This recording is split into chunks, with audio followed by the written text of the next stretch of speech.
I was rolling down the road. I was feeling the asphalt slowly tear at my skin. I could feel my head bouncing off the ground. I was heading home from lunch with my mom one day, and I had to put my motorcycle onto the ground because the car in front of me slammed on the brakes. I ended up flying over my bike and rolled about 15 feet down the road and ended up passing the car that was in front of me. Lucky for me, it wasn't that bad of a wreck. I got off lucky.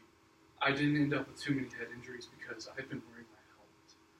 I feel that many people don't wear their helmets when they really should, because wearing your helmet does so much for you, including protecting your face from road debris and bugs, to preventing brain injury and even fatalities. When traveling at high speeds, bugs will fly at you and they can hit your face and they hurt really bad. They can also disrupt your vision where you can't see where you're going. An article by Esurance titled "Biker Bugs, Motorcycle Hazards You Don't See Coming" talked about this a lot. They talked about how hard-shell bugs can hit you and physically hurt you. And they'll leave bruises and stuff like that, and I had that actually happen to my cheek one time. They suggest that because of this, always wear a full-face helmet so that it can hit that and not you. Plus, then it's easier to wipe it off.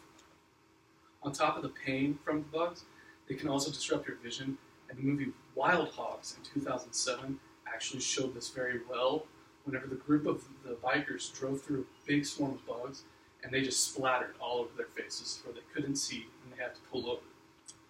As well as protecting the rider's face from bug impacts, wearing a helmet can also greatly reduce the chances of brain damage. In the case of many motorcycle wrecks, you're hit with so much force and your head is most likely going to get hit on something at some point. So it's always a good idea to have a helmet.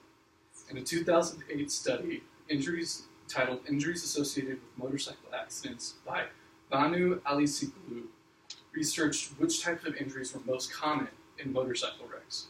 Over 212 cases that they observed, they found that 48.6% of the people suffered some sort of skull injury in their wrecks, and that's even with the helmet.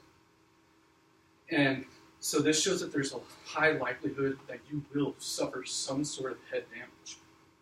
Brian L. Eastridge's 2006 study, "Economic Impact of Motorcycle Helmets from Impact to Discharge," found that the use of the helmet could greatly reduce the chances of brain damage. They found that people who wore, in their 9,000 cases that they studied, they found that people who wore helmets suffered brain damage 30.7% of the time, whereas people who do not have a helmet suffered brain damage 54.1% of the time that they were in wrecks. That's nearly twice as much for the people who aren't wearing helmets.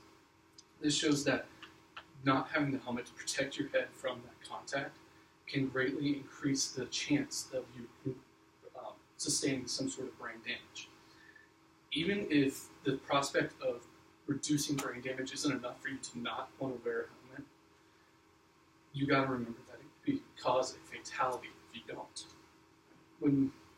On Insurance Information Institute's website, they posted a chart with the number of fatalities that occurred from motorcycle wrecks in 2007 to 2016.